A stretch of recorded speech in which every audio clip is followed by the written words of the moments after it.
Praise Lord. ദൈവനാമത്തിന് മഹത്വം ഉണ്ടാകട്ടെ. മീഖാ പ്രവാചകന്റെ പുസ്തകം 6-ാം അധ്യായം 8-ാമത്തെ വാക്യത്തിൽ നമുക്ക് കാണുവാൻ കഴിയുന്നത്, മനുഷ്യപുത്ര, നല്ലതെന്തെന്ന് അവൻ നിനക്ക് കാണിച്ചു തന്നിരിക്കുന്നു, ന്യായം പ്രവർത്തിപ്പാനും ദയാതൽപരനായിരിക്കാനും. രണ്ടാമത് പറഞ്ഞിരിക്കുന്നത് ദയാതൽപരരായിരിക്കാം.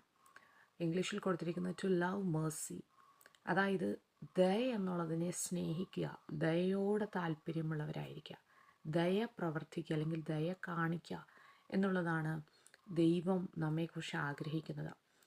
ഞാൻ കഴിഞ്ഞ സെഷനിൽ പറഞ്ഞതുപോലെ ആ അധ്യായത്തിൻ്റെ പ്രത്യേകത നമുക്ക് കാണുവാൻ കഴിയുന്നത്, കർത്താവിനെ എങ്ങനെ പ്രസാദിപ്പിക്കാൻ കഴിയും.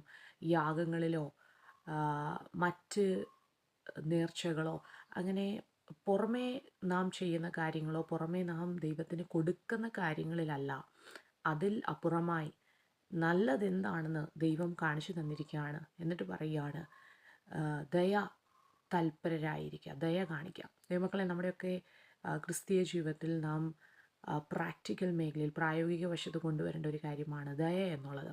മറ്റുള്ളവരോട് ദയ കാണിക്കുക. പുതിയ നിയമത്തിൽ നമ്മൾ ശമരിയാക്കാരൻ്റെ ഒരു ഉപമ കാണുന്നുണ്ട്. ആ വഴി കൂടെ കടന്നുപോയ പുരോഹിതനും ലേവ്യനും ആ അർത്ഥപ്രാണനായി കിടന്ന മനുഷ്യനോട് ദയ തോന്നാതിരുന്നപ്പോൾ ഒരു നല്ല ശമരിയക്കാരൻ ചെയ്യുന്ന പ്രവൃത്തിയൊക്കെ നമുക്ക് വളരെ സുപരിചിതമാണ്. എന്നതുപോലെ തന്നെ നമ്മുടെ മുൻപിൽ കടന്നു വരുന്ന സാഹചര്യങ്ങൾ, വ്യക്തികൾ, അതേത് മേഖലയിലും ആയിക്കൊള്ളാം, ആത്മീയ മേഖലയിലാണെങ്കിലും നമ്മുടെ ഭൗതിക മേഖലകളിൽ, ജോലി മേഖലകളിൽ, പഠന മേഖലകളിലൊക്കെ ദയാതൽപരരായിരിക്കുക, ദയ കാണിക്കുന്നവരായിരിക്കുക.